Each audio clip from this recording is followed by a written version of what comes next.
Уже несколько месяцев Иван просил своего сына Николая забрать домой внука. «Но пропадет он там. Неужели ты не понимаешь?» – вздыхал он. «При живом отце ребенок живет в доме для сирот. Как ты так можешь?» – стыдил Иван. «Папа, он не мой родной сын. Чего я должен заботиться о чужом ребенке? Тамара наглым образом обманывала меня. Но ты растил его с рождения. 2 года был рядом с ним». Иван уже начинал сердиться. «А теперь он тебе не нужен? Неужели я воспитал такого черствого эгоиста? Что я упустил в твоем воспитании?» Не зная, что сказать, Николай вышел на улицу и закурил. Иван решил не сдаваться и вышел вслед за ним. «А помнишь, лет 10 назад у нас были голуби?» У Ивана вдруг засияли глаза. «Я купил тогда 5 голубей. Один из них был без пары.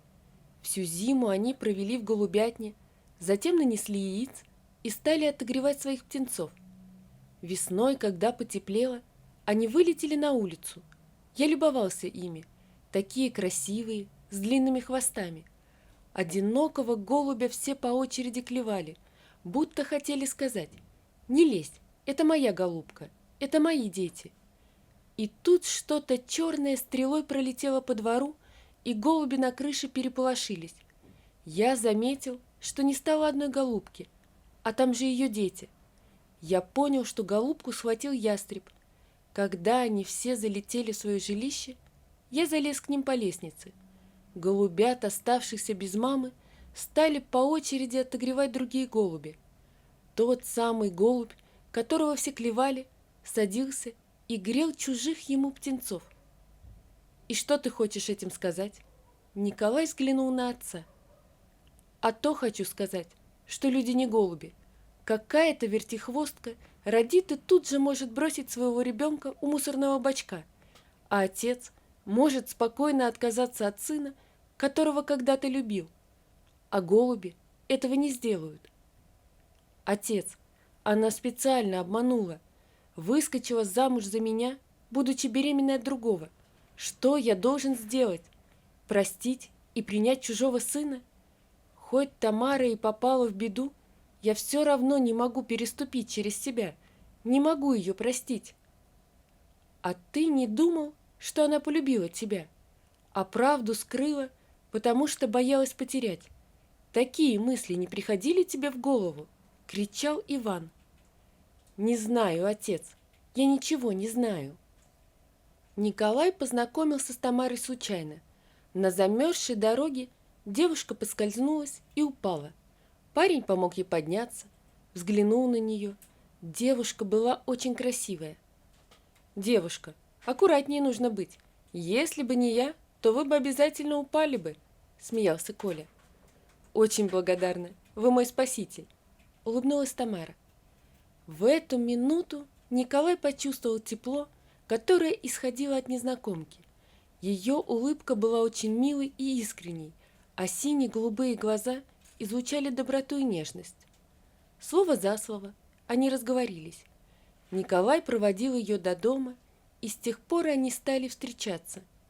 Казалось, Тамара во всем была искренней, только почему-то домой к себе не звала. Больше времени она проводила у Николая. Потом она призналась, что ее мать любит выпить, а когда пьяная, хоть беги из дома. Но куда его проводить, если самой возвращаться не хочется? Тамара почему-то очень торопилась со свадьбой. Даже получилось так, что не Николай сделал ей предложение, а она ему. Но это он тогда списал на нежелание любимой жить с матерью. Хотя и без ЗАГСа люди живут вместе, но решил все сделать как надо. Вскоре сыграли свадьбу. Мать Тамары, Галина, явилась на свадьбу в качестве гостья. Даже о подарке не позаботилась. Женщина напилась и танцевала, позоря свою дочь. Девушке было стыдно за непутевую мать. Но Николай, искренне обнимая любимую, говорил: «Не переживай, все будет хорошо. Я рядом. В моем доме тебя никто никогда не обидит. Все у нас будет замечательно». И действительно, Родители Николая относились к невестке очень хорошо, и она, почувствовав такое отношение к себе, делала все, чтобы облегчить жизнь родителям мужа. Николай, как и обещал, холил свою супругу и лелеял. Вскоре Тамара сообщила, что ждет ребенка. Николай был на 7 небе от счастья. Это известие стало праздником для всей семьи. Теперь разговоры только были о том, как сделать перестановку, чтобы внуку или внучке было удобно и всем места хватило. Мальчик родился значительно раньше указанного срока. Николай с Тамарой не могли нарадоваться маленькому Андрюше. Свекровь помогала нянчить внука, в их семье был покой и счастье. Когда все гуляли на улице, то люди оборачивались и улыбались, а дедушка с бабушкой как будто помолодели после рождения внука. Некогда теперь было свекрови на лавочке сидеть, все больше гуляла, даже боль в ногах куда-то пропала. Но нашелся все-таки один мерзкий человек, разбивший их семью. Татьяна была давней знакомой матери Тамары, и долгое время женщины враждовали. Татьяна знала, что Тамара встречается с одним, на первый взгляд, порядочным человеком, а когда он узнал, что девушка забеременела, бросил ее. Мать велела избавиться от ребенка, кричала: «Тебя и твоего выродка я кормить не буду». И тут подвернулся Николай. Тамара понимала, что поступает подло, но другого выхода у нее не было. Думала, что они будут растить этого ребенка вместе, и никто ничего не узнает. А Татьяна в очередной раз поссорилась с пьяной Галиной и решила отомстить ее дочери. Как-то, встретившись в городе с Николаем, она спросила: «Как поживаете? Как дела? Как ваш дорогой сыночек?» Услышав положительный ответ, Татьяна прищурила глаза. «А ты не знаешь, где родной отец Андрюши живет? Если нет, то я могу подсказать». «Не понял. А я кто?» «Конь в пальто», — рявкнула ему Татьяна. «Это не твой ребенок. Она тебя обманула». «А вы откуда знаете?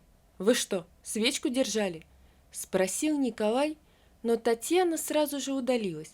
Она была довольна, что план ее мести удался. Николай долго не мог прийти в себя от услышанного. Этого не может быть. Хотя Николай вспомнил, что Тамара родила очень рано, не в срок. Что-то здесь не то. В голову закрались подозрения. Неужели его обманывали? А он дурак-то какой! В этот день он очень спешил домой, и все валилось из рук. Ему надо знать правду. Вечером он начал серьезный разговор с женой. Опустив глаза, Тамара призналась мужу: «Да, я вышла за тебя замуж, будучи беременной от другого». «Как ты могла меня так обмануть?» Николай, распаляясь все больше и больше, ходил по комнате. 2 года я потратил на тебя и на твоего ребенка. 2 года!» Мужчина был вне себя от злости. Николай схватил Тамару за руку и сквозь зубы процедил: «Чтобы завтра и духу твоего здесь не было». А сам ушел к другу. Благо, родители были на даче и ничего не видели. А сегодня он не хочет видеть ее. Тамаре пришлось возвращаться к матери. Там, в той хижине, где она выросла, ее ждала совсем другая жизнь. Почти ежедневные пьянки матери, повсюду грязь, неопрятность, ссоры на пьяную голову. Девушка мыла, убирала запущенный дом. Потом отдала Андрюшу в детский сад и устроилась на работу. Там, среди людей, ей становилось легче. Казалось, она ежедневно делала глоток свежего воздуха. Иногда, идя за ребенком в детский сад, она встречала маму Николая. Как-то Тамара спросила, почему он не подает на развод. «Не знаю. И жениться не хочет, и расставаться не идет. Может, все еще поменяется. Не такой он уже черствый, чтобы вычеркнуть вас из своей жизни», — ответила женщина. «Да и мы по вам скучаем. Дед так вообще места себе не находит. Так мы с ним Иногда ходим украдкой на Андрюшеньку посмотреть. Любим его, хоть и не родной оказался. Но зато Николая будто подменили. Андрюша его совсем не интересовал. Тамара очень уставала. После работы забирала ребенка из детского сада, а дома опять уборка, приготовление еды и ссоры с матерью. Она выглядела совершенно изможденной, очень похудела, а Галина все время капала ей на мозг. Обманула мужа, родила, вот теперь и имеешь, кому ты теперь нужна? И все те же крики, упреки в ее сторону. Дальше хуже. Большие неприятности начались на работе. Директор магазина, в котором работала девушка, решил провести полную ревизию. В ходе проверки была обнаружена недостача на очень крупную сумму. Тамара пыталась доказать свою невиновность, но несколько лжесвидетелей поставили точку в этом вопросе. Девушку обвинили в хищении и отправили под суд. На вопрос, где будет жить мой ребенок, Тамаре ответили: скорее всего, в детском доме. Николай, который являлся официальным мужем Тамары и отцом их ребенка, наотрез отказался забирать Андрюшу. Назвал причину: это не его сын. Состоялся суд. Со смягчающими обстоятельствами Тамаре дали 4 года заключения. На суд пришли родители Николая, а его не было. Он вычеркнул ее и Андрюшку из своей жизни. По крайней мере, так думал. Потянулись долгие, серые, напряженные дни и ночи на нарах. Работа в швейном цеху под наблюдением грубых надзирателей, недоедание, недосыпание. От этого Тамара едва держалась на ногах. Потом привыкла. Постепенно она превратилась в грубую нагловатую зечку. Однажды Тамару вызвали на свидание. За огромным стеклом, которое разделяло комнату на 2 части, сидел Николай. Увидев его, Тамара стиснула зубы. «Зачем приехал?» – злобно прошептала она в телефонную трубку. «Пожалеть хочешь?» «Захотел тебя увидеть. Я во многом виноват. Даже не думал, что так все произойдет. Прости меня, если сможешь. Если разобраться, то твоя вина не меньше. Почему сразу мне не призналась?» «Там, наверху, всем прощают. Я совершила грех, я отвечаю. А ты будь счастлив и больше не суйся сюда», — ответила Тамара и попросила конвоира увести ее. Выйдя на улицу, Николай долго стоял и думал, глядя на решетки на окнах и грубую металлическую сетку вокруг огромного помещения. Через несколько дней, вспомнив историю с голубями, которую ему рассказывал отец, Николай поехал в детский дом, где находился Андрюша. Прошел почти год, как он не видел мальчика. Когда его привели, малыш сначала с недоверием боязливо смотрел на здорового дядю. «Сынок, ты что, меня не узнаешь?» – спросил Николай. Малыш улыбнулся и протянул ему свои ручонки. «Папа, ты меня не бросишь? Ты заберешь меня домой?» Доверчиво глядя в глаза отца, спросил мальчик. «Да, заберу, обязательно заберу», – держа сына на руках, сказал Николай. Только сейчас он понял, что не забывал ни его, ни его мать, что любит их так же, как и прежде, что хочет видеть, как растет этот прекрасный мальчик, который его сын. Свое слово он сдержал, оформил все документы и забрал Андрея домой. К Тамаре на свидание не ездил, она не хотела его видеть. Андрюша все время спрашивал, где его мама. Николай говорил, что она скоро приедет, нужно немного подождать, а пока у него есть бабушка, дедушка и папа, которые заботятся о нем. Куда делись все негативные эмоции и где взялись отцовские чувства, мужчина не знал. Николай забыл о том, что Андрей ему не родной. Он заботился о мальчике и уже подумывал о новом браке. Не будет же он всю жизнь холостым, а Тамара видеть его не хочет, да и Андрюшке мама нужна. Но все не получалось. То одна непутевая, как он называл развратных девушек, то другая. И все только и ждут, чтобы денег дал. Не было у Николая той, чтобы в душу запала, а сын все ждал маму.